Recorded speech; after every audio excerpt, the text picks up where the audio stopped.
Hello and welcome to my YouTube channel business Sushmita में। आज फिर एक नए टॉपिक के साथ आए हैं जो है ब्रेस्ट कैंसर। हम उस दिन देखे थे कि ब्रेस्ट कैंसर से कितने वुमेन सरवाइव कर रही है और कितने लोग का डेथ हो जाता है। बहुत ज़्यादा आंकड़ा में ब्रेस्ट कैंसर से वुमेन का डेथ होता है। 2012 का सर्वे की रिपोर्ट से जो लास्ट वीडियो में पढ़े थे। तो आज हम आपको बताएंगे कि ब्रेस्ट कैंसर है क्या, ब्रेस्ट कैंसर क्यों होता है, क्या रिस्क फैक्टर कोज कर रहा है ब्रेस्ट कैंसर के लिए, उसका सिम्टम्स क्या है, उसके वार्निंग साइंस क्या है, या स्क्रीनिंग फॉर ब्रेस्ट कैंसर कब करते हैं, किस पे करते हैं, और क्या किस मतलब कि कौन सा एग्जामिनेशन होता है ब्रेस्ट कैंसर के लिए। चलिए ये देखते हैं। सबसे पहले है ब्रेस्ट कैंसर।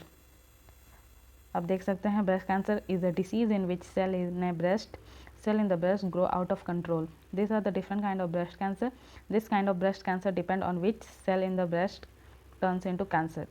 जैसे आप पहला वाला में देख सकते हैं, ब्रेस्ट पहला वाला में हम लोग का नॉर्मल जो ब्रेस्ट के सेल्स है वो नॉर्मल है। फिर सेकंड में देखिए किस तरह से वो स्प्रेड कर रहा है, वो जो रेड वाला है वो किस तरह से उसके सेल्स जो है डिफरेंट पोर्शन में ये स्प्रेड कर रहा है। फिर थर्ड वाला में देख सकते हैं कि और थोड़ा ज़्यादा स्प्रेड करता है। तो इसी तरह ब्रेस्ट कैंसर जो है वो मतलब कि ब्रेस्ट में जो सेल्स ग्रो होते हैं वो कुछ हद तक नॉर्मल होते हैं, पर अगर नॉर्मल से भी ज़्यादा ग्रो होने लगे, जो आउट ऑफ कंट्रोल होने लगे, तो कैंसर का रूप ले लेता है। इसके क्या बड़े बड़े कारण हो सकते हैं, क्यों ब्रेस्ट कैंसर कॉज करते हैं, इसका रिस्क फैक्टर क्या है, ये देख लेते हैं। सबसे पहला है फैमिली हिस्ट्री।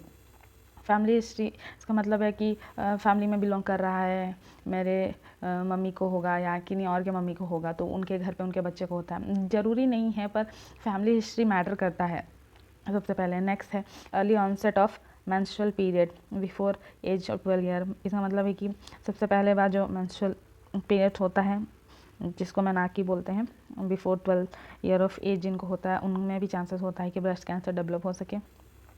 ये रिस्क फैक्टर्स बता रहा है, मतलब हो सकता है ये सारे रिस्क होते हैं कॉज करने के लिए। ज़रूरी नहीं है कि ये है इसीलिए ही ब्रेस्ट कैंसर होगा, नहीं, ये सारे मेन कॉजेस है, मतलब रिस्क फैक्टर्स है जो कि ब्रेस्ट कैंसर कॉज करता है। नेक्स्ट है late age at first child birth, मतलब आफ्टर बोलते हैं ना कि 30 के बाद शादी करने से या 30 के बाद बेबी करने से बहुत सारे कॉम्प्लिकेशंस होता है, क्योंकि हम लोग हार्मोनल इम्बैलेंस होते हैं। ये सब कारण है कि ब्रेस्ट कैंसर कॉज कर सकता है। नेक्स्ट है नो प्रेगनेंसी और never having a full term pregnancy, मतलब कि कभी प्रेग्नेंट नहीं हुए या कभी फुल टर्म प्रेगनेंसी कंसीव नहीं किए, वैसे वुमेन में भी ब्रेस्ट कैंसर होने का चांसेस है। नेक्स्ट और ड्यूरेशन और नो ब्रेस्ट फीडिंग, अगर बेबी होने के बाद बहुत लोग ब्रेस्ट फीडिंग नहीं कराते हैं, वो भी एक कॉज कर सकता है। वैसे वुमेन में भी ब्रेस्ट कैंसर कॉज करता है, या कम टाइम के लिए बेबी को ब्रेस्ट फीड करा रहे हैं, वैसे वुमेन में भी ब्रेस्ट कैंसर होने का बहुत चांसेस होता है। लेकिन late menopause after age of 55 years, बहुत लोग में मेनोपॉज जल्दी होता है, अगर 55 के बाद मेनोपॉज होता है तो 50 तक तो मेनोपॉज हो जाता है। अगर 55 के बाद अगर मेनोपॉज हो रहा है तो वैसे वुमेन में भी ब्रेस्ट कैंसर होने का चांसेस बढ़ जाता है। नेक्स्ट है previous treatment using radiation therapy. बहुत सारे ट्रीटमेंट आजकल होते हैं, और वैसे जिनका रेडिएशन थेरेपी हुए रहता है उनमें भी ये जो ब्रेस्ट कैंसर है उनका एक रिस्क फैक्टर बढ़ा देता है कि आपको ब्रेस्ट कैंसर हो सकता है। नेक्स्ट बीइंग ओवरवेट, मतलब कि ओवरवेट होने के जिनको ओवरवेट है या ओबेसिटी है, वैसे क्या लिखा है, बीइंग ओवरवेट और ओबेसिटी स्पेशली आफ्टर मेनोपॉज। इसका मतलब है 50 की उम्र के बाद जिनका में ओबेसिटी हो या मतलब कि मोटापा है, उनमें भी एक है कि उनको भी हो सकता है। Next smoking and second hand smoke, ऐसे वुमेन जो स्मोकिंग करती हो उनमें भी एक रिस्क फैक्टर है कि उनको ब्रेस्ट कैंसर हो सकता है आगे। Next lack of physical activity, आज के टाइम पे हम लोग बहुत आलसी भी है, ये बस हम लोग का बात नहीं है, हर लोगों का बात है। हम लोग फिज़िकल एक्टिविटीज़ पे ज़्यादा ध्यान नहीं देते हैं, बस खाते हैं। तो ये लाइफस्टाइल पे डिपेंड करता है आपका लाइफस्टाइल कैसे है। तो अगर फिज़िकल एक्टिविटी ज़्यादा आप नहीं करते तो ये भी एक रिस्क फैक्टर हो सकता है कि आपको ब्रेस्ट कैंसर आगे जाके वुमेन में हो। कंजप्शन ऑफ अल्कोहल, वुमेन जो अल्कोहल ड्रिंक करती है या लेती है, तो वैसे वुमेन में भी ब्रेस्ट कैंसर होने का ज़्यादा चांसेस रहता है। Using combination hormonal therapy after menopause, मतलब कि जो कंबाइंड हार्मोनल थेरेपीज़ होते हैं, अगर वुमेन ले रही है विद एस्ट्रोजन, तो वैसे वुमेन में भी चांसेस रहता है कि ब्रेस्ट कैंसर हो। Next symptoms of breast cancer. अब देख लेते हैं हम लोग कि क्या क्या ऐसे सिम्टम्स होंगे जिससे हम जान सकते हैं कि हाँ ये ब्रेस्ट कैंसर के लक्षण हैं। नेक्स्ट सबसे पहले आप देख लीजिए लंप होगा, सबसे पहले ब्रेस्ट पे लंप होगा। लंप का मतलब जैसे घाट जो आता है वो मांस मास होने लगता है ब्रेस्ट के राइट लेफ्ट या अप एंड डाउन कोई भी जगह पे लंप आए तो आपको डॉक्टर से कंसल्ट करना चाहिए। यूजुअली वो पहले हार्ड ही होगा, नेक्स्ट वो अपने आप ही पता चलेगा। अगर आपको महसूस होता है तो आपको अपने घर पे बताना चाहिए और आपको आगे डॉक्टर्स के पास भी एकदम कंसल्ट करना चाहिए। नेक्स्ट सेकंड जो सिम्टम्स हो सकते हैं वो है कि स्वेलन एरिया, ब्रेस्ट के साइड पे स्वेलिंग हो सकता है, वो एरिया सूजन होगा वहाँ पे। नेक्स्ट लंप होगा, स्वेलिंग नियर आर्म पिट, मतलब कॉमन जो साइट रहता है जैसे आर्म पिट के यहाँ पे स्वेलिंग होगा या लंप होगा वो देखने को मिल सकता है। Change in the breast size और शेप, जो ब्रेस्ट का साइज़ और शेप में भी कुछ फ़र्क नज़र आ सकता है। नेक है डिम्पल स्किन। नेक्स्ट है ब्रेस्ट में जैसे डिस्कलर हो रहा है या थिन हो रहा है, ये सभी एक लक्षण हो सकता है कि ब्रेस्ट कैंसर हो, तो हमको डॉक्टर से कंसल्ट कराना चाहिए। पेन और टेंडर स्पॉट, मतलब अगर ब्रेस्ट में किसी तरह का पेन हो रहा हो, ये सभी एक लक्षण है कि ब्रेस्ट कैंसर होगा। ज़रूरी नहीं है कि हर पेन ही ब्रेस्ट कैंसर कॉज करेगा, ऐसा नहीं है। इसमें से 5 या 6 सिम्टम्स होंगे तो आप एक बार ब्रेस्ट कैंसर के ये सारे जो लक्षण आप देखते हैं, ये आप महसूस कर रहे हैं, तो आपको एकदम से डॉक्टर से कंसल्ट कराना चाहिए। नेक्स्ट है निपल दैट टर्न्ड इनवर्ड, ऐसे जो जिनका में ये लक्षण दिखते हैं उन्हें भी एक बार डॉक्टर से ज़रूर मिलना चाहिए। Nipple discharge, not breast milk. Nipple discharge का मतलब है कि ऐसा कोई डिस्चार्ज हो रहा है, वो ब्रेस्ट मिल्क नहीं होगा। जैसे कोई प्रेग्नेंट वुमेन है, उसका जो ब्रेस्ट मिल्क प्रोड्यूसर है वो नहीं, उसके अलावा निपल से अगर कोई डिस्चार्ज हो रहा है तो वो भी एक सिम्टम हो सकता है ब्रेस्ट कैंसर से रिलेटेड। नेक्स्ट है common warning sign of breast cancer, मतलब कुछ हम लोग ऐसे कॉमन वार्निंग साइन देखते हैं। लंप इन ब्रेस्ट और अराउंड आर्म फिट, वही है जो हम लोग साइन एंड सिम्टम्स में देखते हैं। Sign and symptoms, lump in the breast, next thin or swelling part of breast, ये सिम्टम्स ही है वार्निंग साइंस। ये सब आने से ये एक वार्निंग साइन है कि ये ब्रेस्ट कैंसर हो सकता है, तो आप एक बार घर पे या डॉक्टर्स से कंसल्ट जरूर करिएगा। Next, in the case of women notice any changes as above, she should promptly visit the health centre और हेल्थ प्रोफेशन। हम कभी भी अगर ऐसा कोई नोटिस मतलब कि चेंजेस आ रहे हैं हमारे ब्रेस्ट पे, तो यही लिखा है कि सी शुड प्रोमोटली विजिट, मतलब promptly visit the health centre, जल्द से जल्द। देखिए कभी भी हम लोग को कोई चीज़ से लापरवाही नहीं करना चाहिए। हम कभी भी बीमार है या कोई भी प्रॉब्लम हेल्थ से रिलेटेड कोई भी प्रॉब्लम्स हो, तो 1-2 दिन अगर देख रहे हैं कि ये प्रॉब्लम्स हो रहे हैं तो हमको तुरंत से डॉक्टर को कंसल्ट करना चाहिए, तभी हम अर्ली स्टेज पे कोई भी बीमारी को कंट्रोल कर सकते हैं। तो वैसे ही नेक्स्ट हम देखेंगे कि स्क्रीनिंग जो होता है ब्रेस्ट कैंसर के लिए वो वुमेन पे कब कब और किन पे ये होता है वो देख लेते हैं। स्क्रीनिंग और regular checkup for breast cancer is important, मतलब रेगुलर चेकअप जो हम कराते हैं ब्रेस्ट हर 5 साल में एक बार तो ज़रूर अपना रेगुलर चेकअप कराना चाहिए ब्रेस्ट एग्जामिनेशन या स्क्रीनिंग के लिए। जिनका एज 30 से ऊपर है उनके लिए मोस्ट इम्पॉर्टेंट है।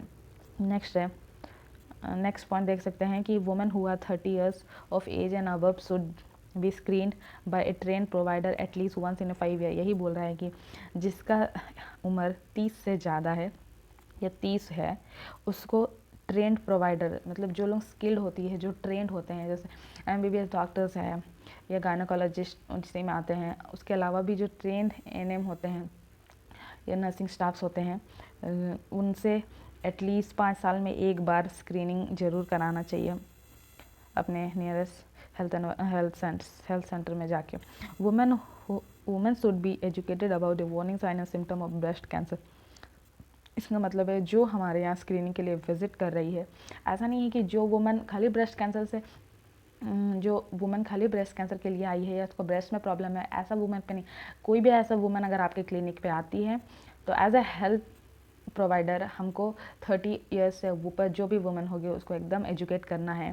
साइन एंड सिम्टम्स उसके जो भी वार्निंग साइंस हो गए ब्रेस्ट कैंसर के, उसके बारे में, उसका एडवांटेज क्या उसका ब्रेस्ट कैंसर हो सकता है, ये अच्छा नहीं है, ये अच्छा है, ये दोनों के बारे में आपको एजुकेट करना है। कब आपको अपने सब सेंटर पर विजिट करना है या कब अपने डॉक्टर्स को दिखाना, ये सारे किस टाइम पे कब कितने सिम्टम्स होंगे, उस हिसाब से हमको पेशेंट को एजुकेट करना होता है। Give the woman experience any of this she must be advice to visit health facilities respective to next screening date. इसका मतलब यही, अगर ऐसा कोई मतलब कि उनका में चेंजेस नज़र आ रहा है तो उसको हेल्थ फैसिलिटीज़ में जल्द से जल्द नेक्स्ट स्क्रीनिंग के डेट पे आना चाहिए। Next, screening of breast cancer can be done by trained health worker, lady physician, staff nurse और ANM। We have receive training for conducting clinical breast examination to help identify problem before a woman has a sign and provide an opportunities for early treatment and prevention। Example है breast cancer.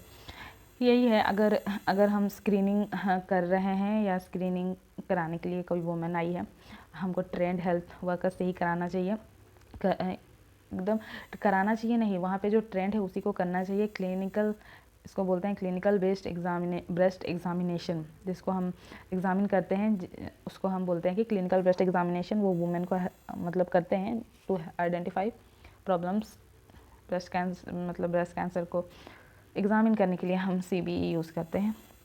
Next है, this examination will also give us an opportunity to take, ये सब बहुत बड़ा हो जा रहा है।